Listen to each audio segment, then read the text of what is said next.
Jesus, no final da sua caminhada na terra, antes de ir para o céu, definitivamente, de onde ele vai voltar para nos buscar, mas ele está lá definitivamente, vencedor. Ele disse para os seus discípulos algo desafiador. Ele deixou os seus discípulos com uma missão desafiadora. Mas antes de dar a missão, ele disse: eu estou convosco todos os dias, até o fim.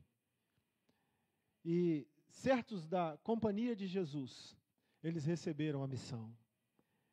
Ide por todo mundo e pregai o evangelho a toda criatura.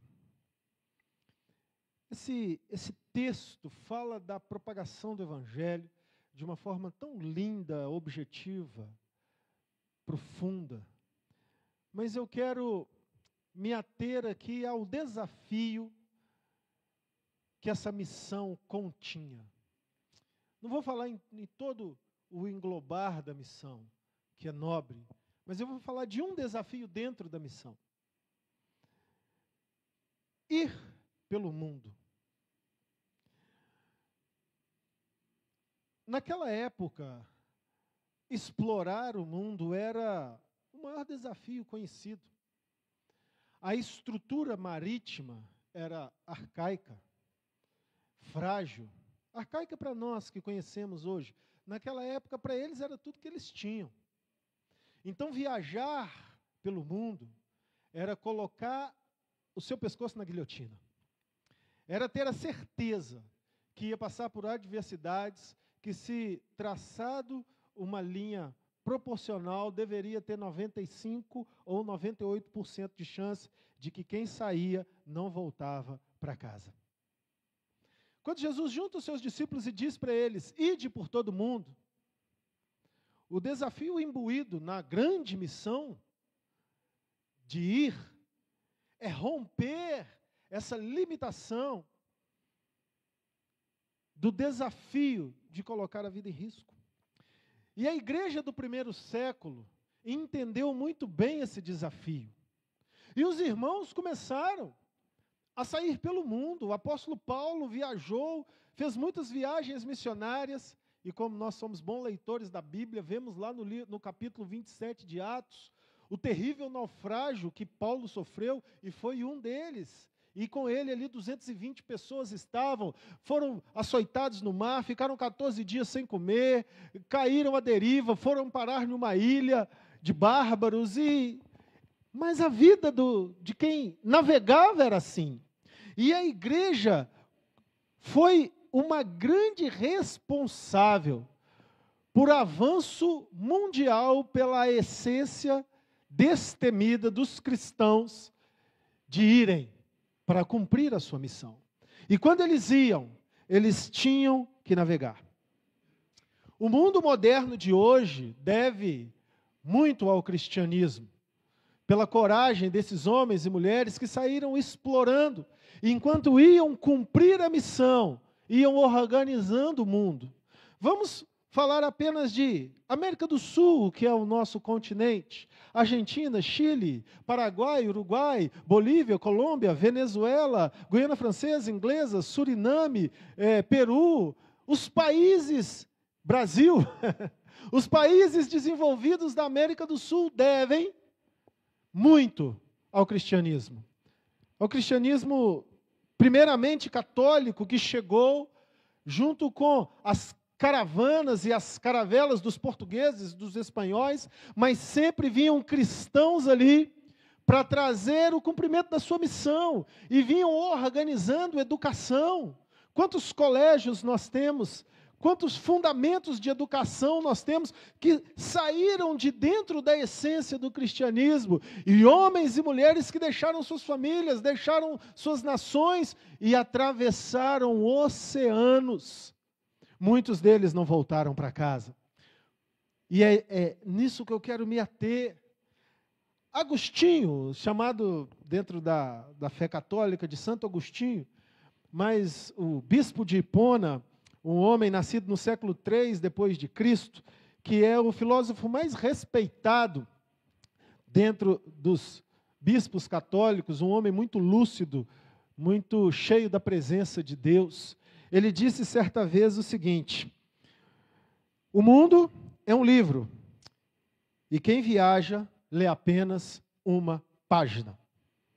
Essa frase de Agostinho, esse homem que tanto bem fez pela humanidade e que é respeitado pelos católicos, pelos evangélicos, por todos os cristãos e de outras religiões também, filósofos e sábios, teólogos e gente de todas as linhas, respeita quando estuda a história de Agostinho, vê um homem cheio da presença de Deus e cheio do Espírito Santo, como Francisco de Assis. Nós temos aqui, no Espírito Santo, os passos Francisco de Assis, não Anchieta, os passos de Anchieta, e andamos por toda essa orla do Espírito Santo, um homem que veio cumprir a sua missão e desbravou uma terra desconhecida, e tantos outros que, para cumprirem a sua missão, fizeram e cumpriram o desafio de ir, de romper, de atravessar dificuldades, de vivenciar realidades que nem sempre são como o título dessa mensagem, águas tranquilas. Viver é como navegar por oceanos. Todo navegante sabe que a realidade da sua profissão, né, Luiz? É correr riscos. Estou falando Luiz porque o Luiz é homem do mar. E se pudesse vir aqui para nos contar as experiências, nós sairíamos daqui com os cabelos arrepiados. Porque enfrentar o mar é algo que precisa ter muita coragem, é algo que precisa ter muita decisão, e até mesmo a decisão de saber, como eu já falei, da impossibilidade de voltar para casa. A realidade do navegante é correr riscos. O mar, visto à distância, parece calmo, né? Quando nós olhamos para o mar, nós estamos ali no Pier de Vitória, nós estamos ali no quartel. Quem já foi ali no quartel do Exército? É interessante, você olha para o mar ali, até do alto da Terceira Ponte. Nós somos privilegiados, moramos perto do mar, né? Então, muitas vezes nós temos visões do mar, que as águas são tranquilas. Mas só quem navega conhece a força e a instabilidade das águas. As águas aparentemente calmas tornam-se instáveis por forças ocultas. As águas que nós olhamos e parecem estar tão calmas, forças ocultas fazem com que elas fiquem turbulentas. Ventos fortes, quando o vento sopra com intensidade sobre a superfície do mar, ele transfere energia para as águas, formando ondas grandes e irregulares. Correntes marítimas e marés, encontros de correntes marítimas contrárias. As correntes da enchente e da vazante, quando a água sai, quando a água volta, faz uma verdadeira adversidade nas águas. Tempestades, ciclones, fenômenos meteorológicos, tempestades, frentes frias, furacões, tudo isso causa variações, pressões, ventos intensos que deixam as águas revoltas e perigosas. E o que dizer agora do aquecimento global que nós estamos enfrentando? As massas de ar frias, as massas de ar quente, o El Ninho, ou a Laninha, não sei muito bem como é que fala, se é ele, se é ela, mas é o furacão que está por aí, que mexe, que faz pressões, que faz o mar ficar revolto, que faz o mar ficar intragável, que faz de águas tão calmas, como a da praia da costa, darem ondas para surfista pegar tubo. Eu vi isso esses dias, eu falei, mas como? E eu vi a imagem da praia da costa, aquela onda, ali perto ali da curva ali, da sereia, né? Onde é tranquilinho, praia para criança nadar, com onda e o surfista pegando tubo. O que é isso? Isso são variáveis climáticas. Águas revoltas são resultados de ações externas à superfície do mar. Então as águas, elas estão lá, mas várias coisas ocultas que estão acontecendo. vão agitando essas águas. E quem pode controlar as variantes climáticas que geram agito nos mares? Quem pode controlar as massas de ar, a temperatura? Quem pode controlar a direção dos ventos? Quem pode controlar o aquecimento global? Quem pode controlar as ventanias? Quem pode controlar as correntes de águas? Isso não tem jeito, isso é incontrolável. A única certeza que temos é: quem navega sempre, inevitavelmente, vai enfrentar águas revoltas. E viver, gente, é como navegar. Os vivos, certamente, enfrentarão uma revolta. Toda essa analogia que eu fiz com as águas é para nós entendermos que nós estamos vivendo o mar da vida.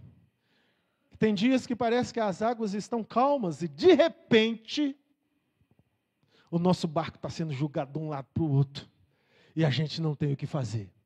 De repente vem uma ventania que rouba o nosso controle. De repente um redemoinho pega na embarcação da nossa vida e, por mais que nós tentemos colocar na direção certa, nós não conseguimos ir para a direção que nós achamos certa e que nós precisamos que esteja certa. Viver é enfrentar o desafio do mar revolto. E se o mar é revolto, então nós podemos pensar: será que ficar ancorado é a solução para enfrentar o mar bravo?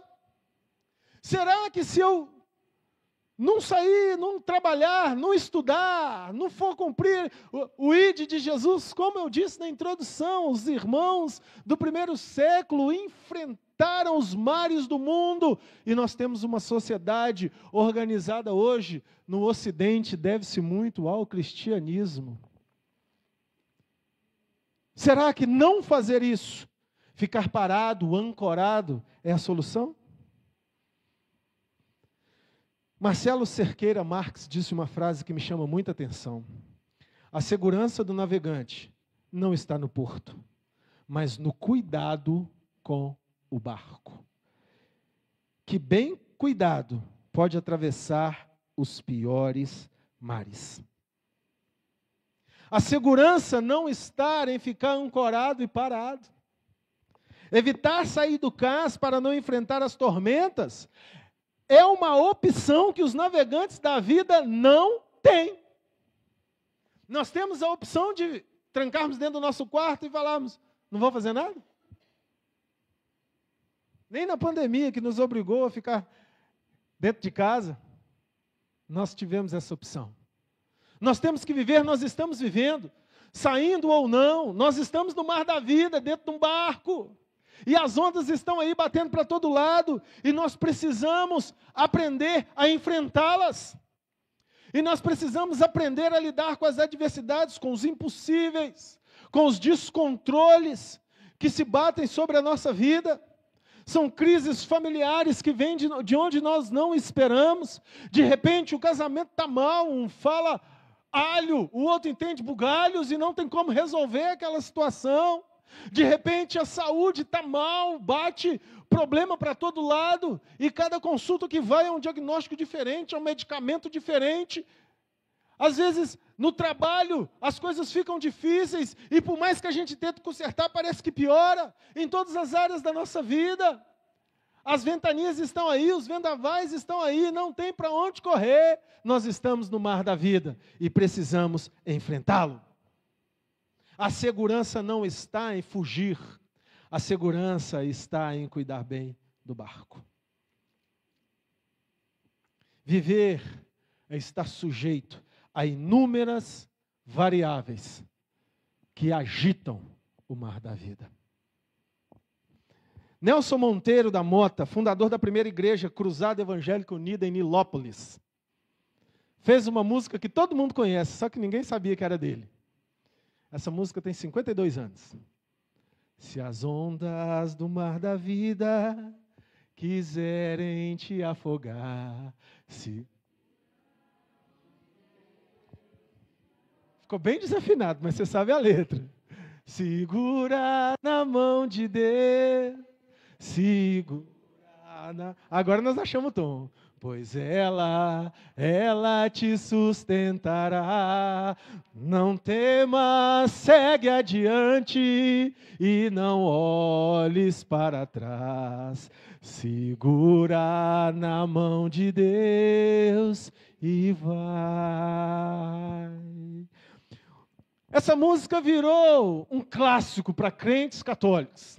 Eu entrei lá no YouTube, joguei Segura na Mão de Deus, mas eu vi tanta gente cantando essa música, de Eli Soares a César Menotti e Fabiano. Crente, católico, cantor sertanejo, cantor de pop rock. Todo ser humano tem como hino da vida, segura na mão de Deus e vai. Porque as ondas do mar da vida, elas querem nos afogar. Elas estão aí ao nosso redor, isso é comum para todos nós. Passamos dos 5 anos de idade, e olha que tem ser humano que antes dos 5 anos de idade já está lidando com as ondas do mar da vida, entendendo isso e passando por adversidade. Mas eu peguei 5 anos de idade para ser uma referência. Saímos da infância, já estamos lidando com os mares revoltos da vida. Já estamos lidando com as dificuldades, já estamos lidando com os problemas. Queremos e precisamos avançar. A Bíblia está repleta de palavras onde Deus nos encoraja a avançar, como Josué 1,9, lembra da minha ordem, seja forte e corajoso, não fique desanimado, não tenha medo, porque eu, o Senhor, seu Deus, estarei com você em qualquer lugar por onde andares. Seja forte e corajoso, na versão mais tradicional diz, não te mandei eu? Incentivo para enfrentar o mar da vida. Temos também o Salmo 18, 30, 34. O caminho de Deus é perfeito, a palavra do Senhor é poder, é um escudo para todos os que nele confiam. Porque quem é Deus senão o Senhor? Quem é rochedo senão o nosso Deus? Deus é o que me cinge de força, aperfeiçoa o meu caminho, faz os meus pés como os das corças, põe-me nas minhas alturas, ensina as minhas mãos para guerras, de sorte que os meus braços quebram um arco de bronze. A palavra está nos incentivando todo momento a enfrentar as tormentas, mas as tormentas estão aí e elas se manifestam para nos paralisar. Elas nos abatem, elas nos jogam na cama, elas nos deixam desanimados, são adversidades, são tormentas, são momentos difíceis, são dias negros, são crises financeiras, são crises emocionais, são crises espirituais, para todo lado na nossa vida, as tormentas estão querendo nos paralisar, existe um abismo muito grande entre aquilo que nós cremos e aquilo que nós vivenciamos. Nós até queremos segurar na mão de Deus para ir, mas a tormenta, o mar revolto, as águas bravas estão lá puxando a nossa mão para fora da mão de Deus. Estão nos impedindo de chegar onde nós sabemos que precisamos chegar para avançar. E nós começamos a ficar frustrados. E começamos a pensar que viemos a esse mundo somente para sofrer. É mais ou menos assim, a gente está lá, Regência, Conceição da Barra, tem as dunas. Quem já foi lá? Aqui pertinho no norte do nosso estado. Você está andando na duna. Você chega no alto da duna, você está quase morto. Na hora que você olha para frente, tem outra maior ainda para você subir. Aí você fala, não é possível. Aí você sobe a outra maior ainda, tem outra maior ainda. Tem também aqui em Domingos Martins uma reserva florestal, que eu gosto muito de mato, né? Kautsky. Aqui em Domingos Martins ali, que aí tem a plaquinha lá. 1,5 km para chegar no alto. Aí você começa a subir aquele negócio. Aí você sobe, você vira uma esquina assim, você está quase morto. Tem outra maior ainda para você subir. Eu falei, não, isso aqui tem a 15 km, não é 1,5 não. A vida às vezes parece que é assim. É um deserto atrás do outro, não é, gente?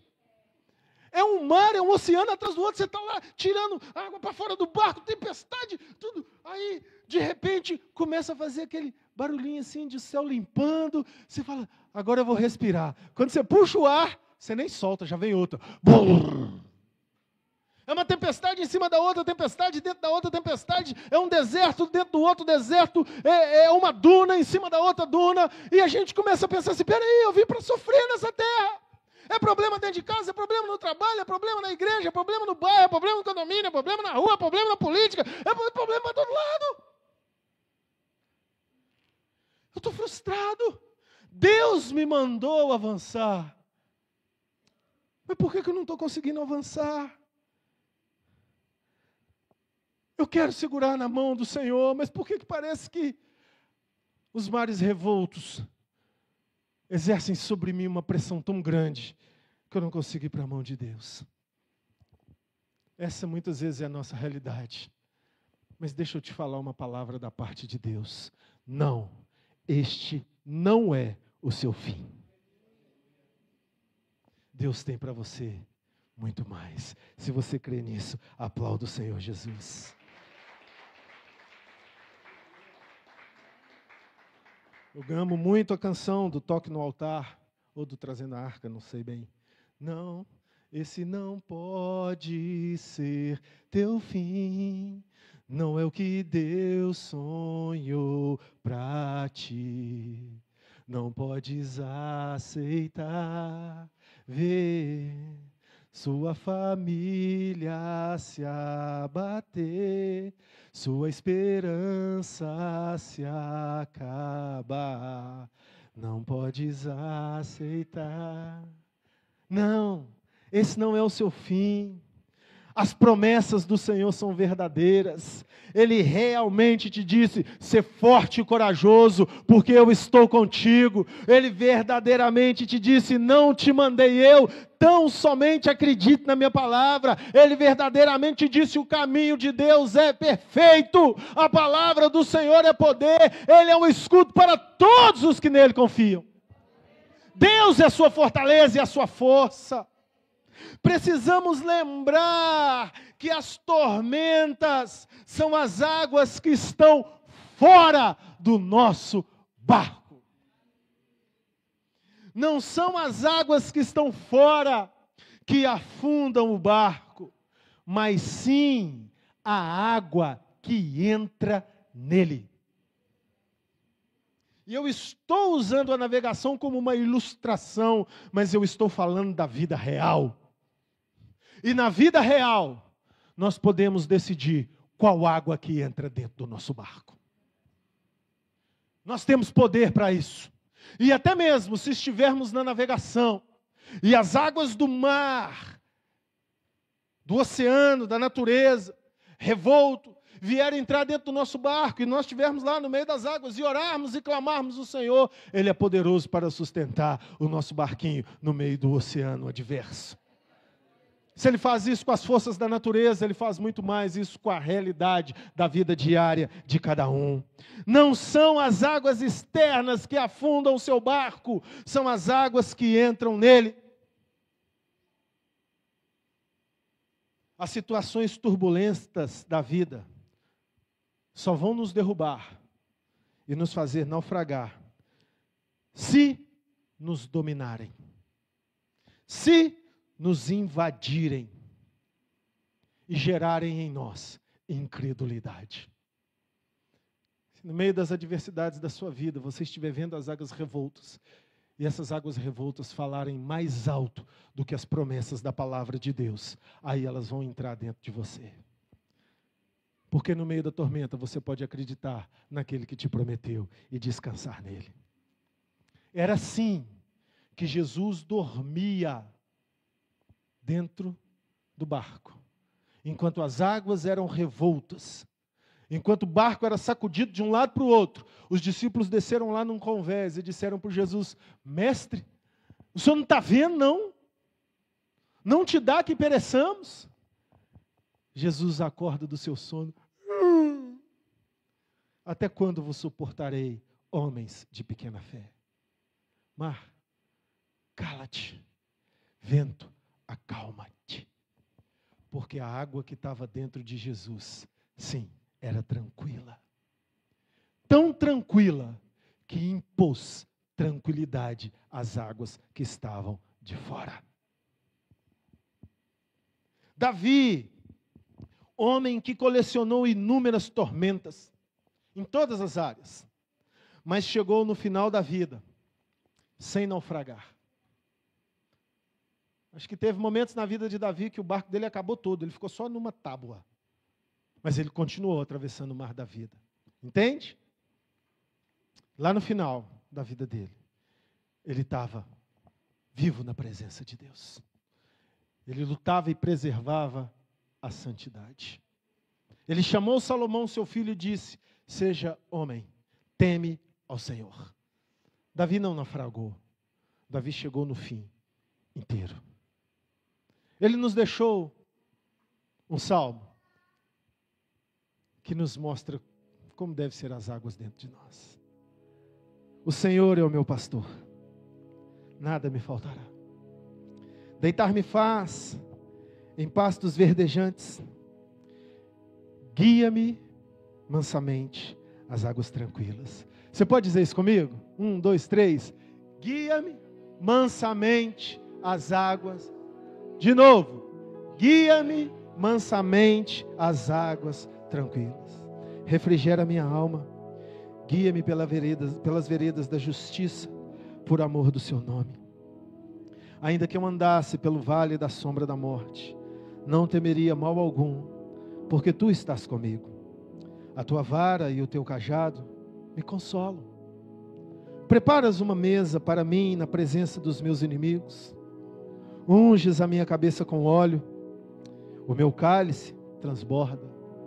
Certamente que a bondade e a misericórdia do Senhor me seguirão todos os dias da minha vida, e habitarei na casa do Senhor por longos dias.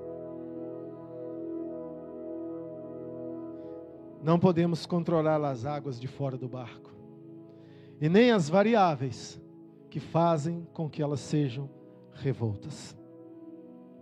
Mas podemos controlar as águas que estão dentro de nós.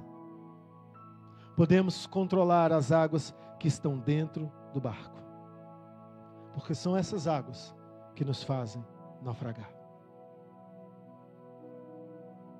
Se o Senhor é, e Ele é, o seu pastor, nada te faltará. Amém? Ele te conduz mansamente às águas tranquilas. Ele te faz repousar nos pastos verdejantes. Coloque essas águas dentro da sua alma. É isso que o Espírito Santo veio te dizer nessa noite. As águas tranquilas podem estar dentro de você. As águas exteriores você não controla. As adversidades, as circunstâncias, as variáveis que fazem com que as adversidades aconteçam, você não controla. Mas as águas que estão na sua alma, você controla. Então traga-as para dentro de você. Como eu disse, eu repito, foi assim que Jesus acalmou as águas do mar da Galileia, com águas tranquilas dentro dele. Encha hoje a sua alma de águas tranquilas. Não seja um refém dos mares revoltos. Não seja jogado, sacudido, vivendo pelas circunstâncias. Mas viva por fé. Assim você vai passar por qualquer tormenta. Por qualquer tormenta, em paz. O que precisa mudar não é a circunstância. O que precisa mudar somos nós. As circunstâncias vão sempre estar aí. Até que Deus nos tire dessa terra, vamos estar. Você não precisa viver arrastado, sacudido pela realidade externa. Você pode viver em paz, com Jesus no centro da sua vida. Se Jesus é o centro da sua vida, nada te abate. Ele é consolo no dia difícil. Ele é provisão na escassez. Ele é paz em meio à guerra. Ele é saúde em meio à doença, principalmente saúde mental. Ele conserta tudo. Ele direciona tudo.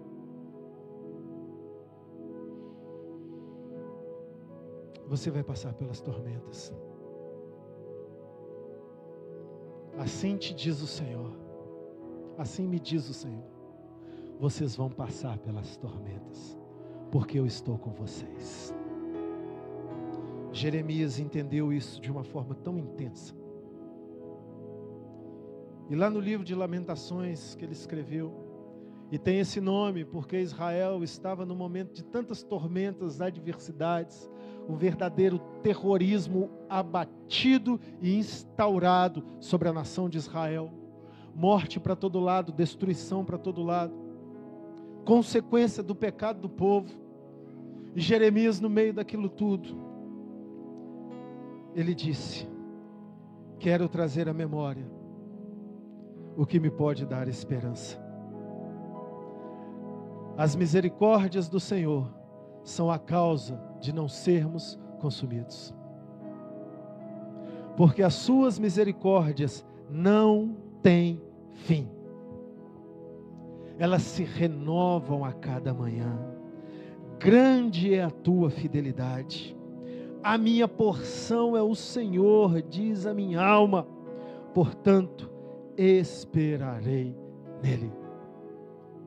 Repita comigo: as misericórdias do Senhor são a causa de não sermos consumidos. As suas misericórdias, bem forte, não tem fim. Receba essa palavra sobre o seu coração. Receba essa água tranquila sobre a sua alma. E saia daqui hoje com esperança no Deus que tudo pode fazer. Confie e descanse, porque a vitória do Senhor vem para a sua vida. Feche seus olhos nesse momento. Leve seu pensamento ao Senhor. Te entregamos, Jesus, a nossa vida. Te entregamos, Jesus, o nosso coração. Todos nós estamos passando pelas adversidades. Todos nós estamos passando pelos mares revoltos. Mas nós estamos aqui para te dizer nessa noite: as misericórdias do Senhor são a causa de não sermos consumidos. Elas se renovam a cada manhã. Nós vamos chegar no final dessa viagem chamada vida. O dia, a hora, como, não sabemos. Não nos cabe saber. Mas quando chegarmos no fim, vamos ouvir do Senhor as palavras: bom está, servo, serva, bom, boa, fiel. Sobre o pouco foste fiel, sobre o muito te colocarei. Entra no gozo do seu Senhor. E até lá, romperemos os mares bravios da vida, sim, segurando nas suas mãos e avançando. Porque é o Senhor que controla a nossa vida, não as circunstâncias. Te entregamos o nosso coração. Te entregamos a nossa alma. Te entregamos os nossos dias. E descansamos no Deus que tudo pode fazer.